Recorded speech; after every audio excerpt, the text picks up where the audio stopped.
Maybe overlanding. Right, good morning, good morning. So this is our last full day at Grabis. We decided we're gonna go to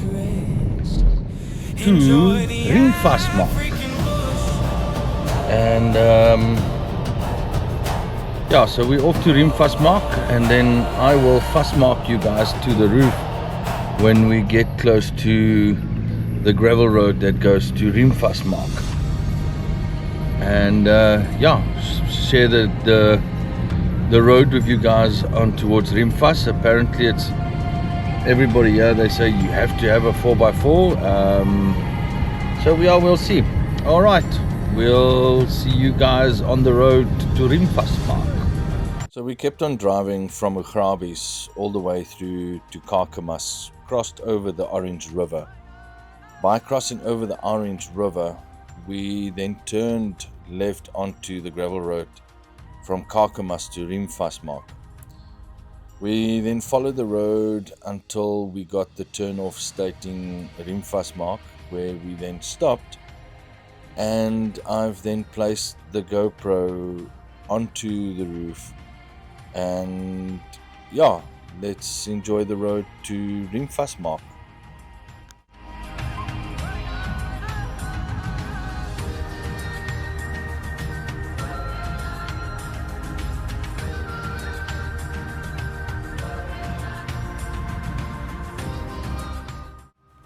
And there the gravel road turned into a tar road. Wow. I thought we needed a 4x4 to get to Riemvasmaak, but not knowing what was lying ahead, we enjoyed the tar road.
So the story goes, the name Riemvasmaak comes from the local people that has caught livestock robbers, thieves, that was caught and tied up with a riem. So that's an Afrikaans word for a leather strap. And they tied them up in a little dried river bed, met die riem, and they went to go and look for the police or law enforcement, and when they got back to the area where they tied these thieves up with the riem, they weren't there. Just the riem was laying there. So they didn't do a really good job. But yeah, and that's where the little name Riemvasmaak came about for this little town. Nice little story. So you guys are most probably wondering, okay, Riemvasmaak town has got a little nice story to the name, where the name came from. But what really is putting Riemvasmaak on the Overlanding map for us. Okay, so in South Africa there is a TV program called Voetspore, and I think they started this whole crossing through South Africa, Southern Africa, and all that before everybody else decided to do this as well. It's a favorite program of mine that I look quite a lot, look at it, and there's a gentleman on Voetspore called Norbert Kutsia. He comes from Riemvasmaak, and he opened a little coffee shop called Bergendal Coffee Shop.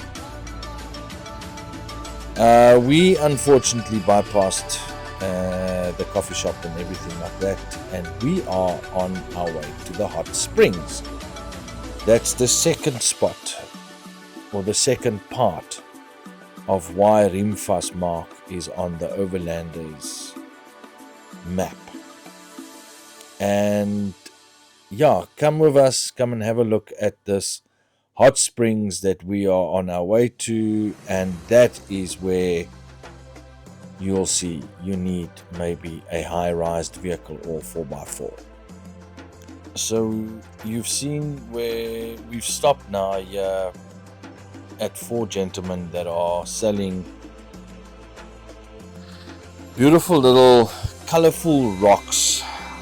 Now it's actually fluorite crystals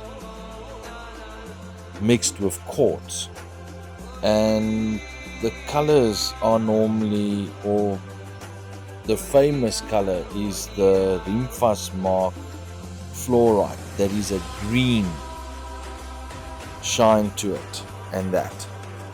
So Elsa and myself decided we'll come back up and we'll purchase some.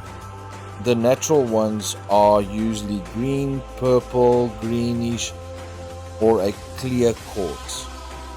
So we are going down to the hot springs, and then we'll come back up and help the local community with some revenue.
Right, so I'm going to speed up this walk. You're going to see now it's about 100 meters of walking that we have to do. So yeah, we've done all the payments and everything. It's approximately about 50 Rand per person. There's camping sites and there's chalets.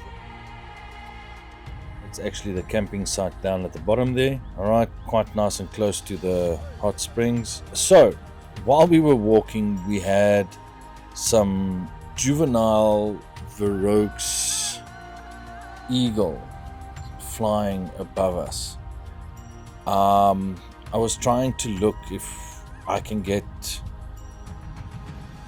the juvenile eagle with the GoPro, but it was just too quick and too high up for us. I tried my utter best to see if I can find it.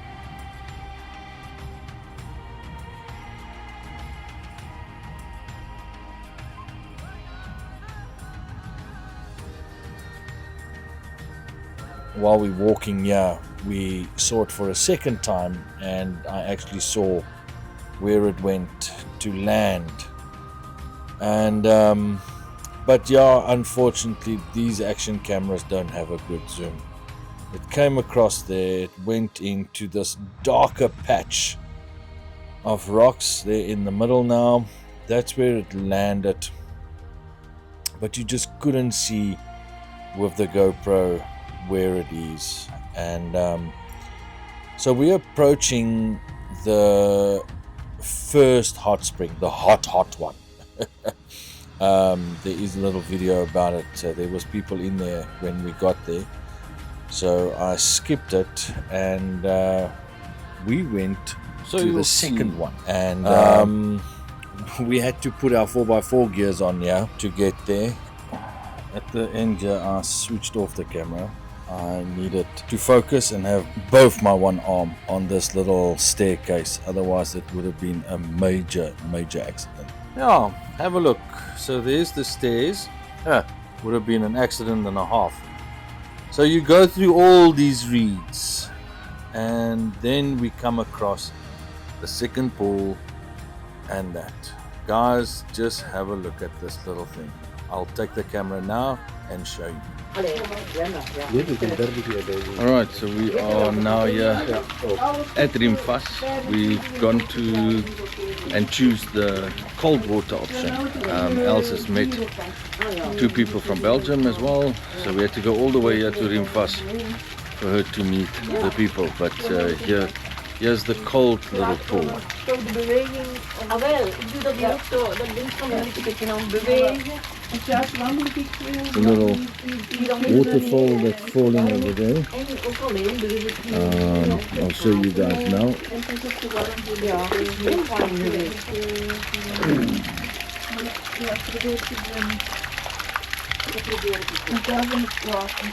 Gebruik zelf een auto.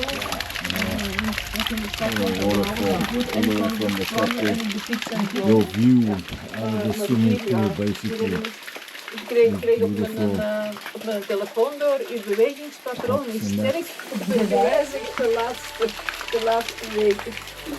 So yeah, this is quite nice, but this is also about what 30 degrees or something like that. The water, it's not cold, it's hot water. But yeah, it's nice, it's great. We're all just floating, having a chat. Yeah, cool. And we'll chat to you guys later. So this is the hot pool, and it's very hot. We then decided while we're going out that we're going to take the second route, or the other route that you can take from Ugrabis. That's when you come out, you turn right, and then you just follow the road, and then you turn right again, and that road you follow, hopefully the GPS, until it takes you to Riemvasmaak or the hot springs. But now we decided, yeah, we're going to take the normal road up. We ain't going to take the 4x4 route up, and that's the route that's going on straight. We turn left here. But when you are going up, please be careful for vehicles coming down. You'll see now that we got a surprise. Well, it wasn't a surprise. I saw him coming down, so we just pulled off the road for him where we could, and they came past us. It was quite a tight squeeze, but yeah, so just be advised that if there is a car coming from the top, there's not always a spot to turn off the road or anything, like you can see. And it's always the vehicle that's coming down needs to be actually giving away for the people that's coming up.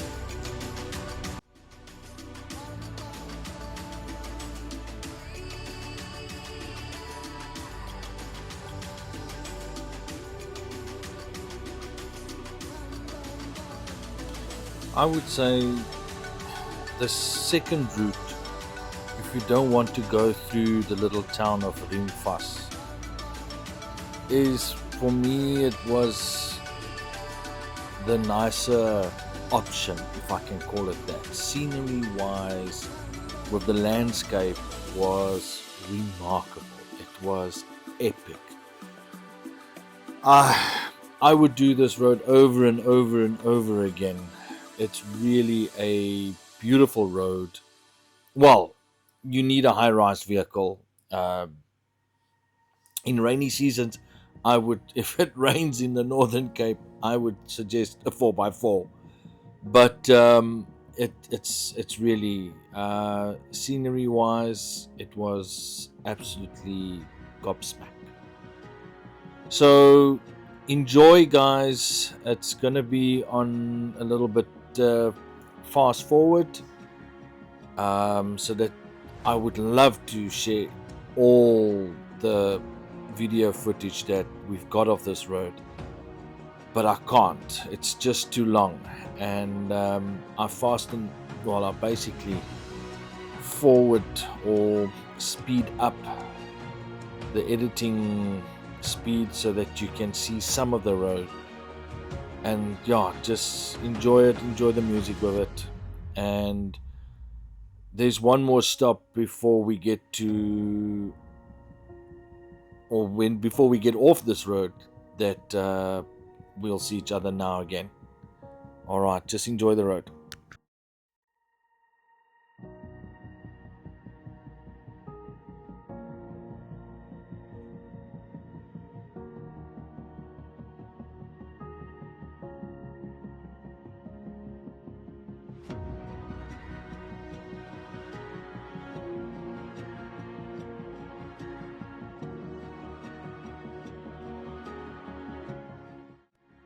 Okay, and that at the hot springs, I put the GoPro back up on the roof. I forgot the cloth because it was hot, the roof was hot, and I put my arm on the yellow cloth, and I forgot it on the roof, and we drove, and I picked up something that fell in between the canopy and the back window, so I stopped, and yeah, it was the yellow cloth. So for all this way that we drove, it stayed on the roof, and literally, yeah, before I stopped, slit in between the vehicle, or the back window and the canopy. Can you believe it?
So as we were driving along and admiring this beautiful, beautiful view, I hope you guys are not getting bored and that.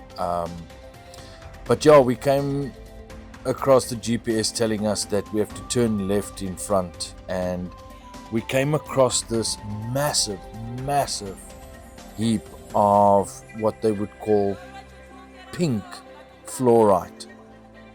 We just spent a couple of bucks to the community buying small little pieces and that, and then we came across this massive heap of pink fluorite. It was beautiful. Yeah, so we had a look at it and everything. It was beautiful, nice to go close by, but be careful, they are as sharp as razors. Yeah, else can be on that one. She cut her leg open in the vehicle, so we had to stop and rip out the first aid kit, got some plasters and everything on her leg and everything like that. So in the Ugrabis you'll see there's a photo or so where she stands with a white patch on the leg, and this is where it basically happened.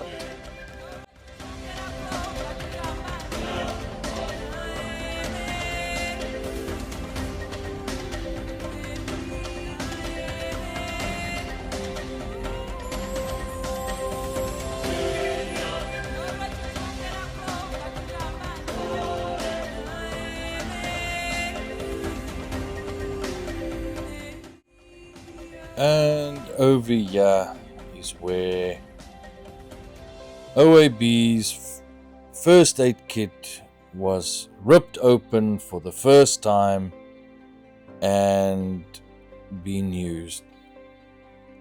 Hopefully it was the last time, but luckily we had a fully stocked first aid kit that did the job. We cleaned it with some alcohol swipes and then put a plaster on also. But yeah, this is the spot.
Guys, if I can ask you if you've liked our episodes so far.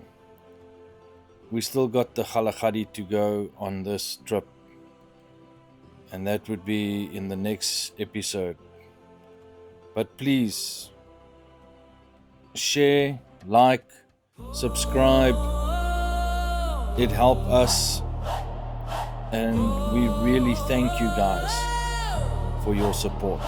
Thanks a lot, and we'll see you guys again. Come enjoy an African adventure with us. Let your soul just rest. Enjoy the African bush.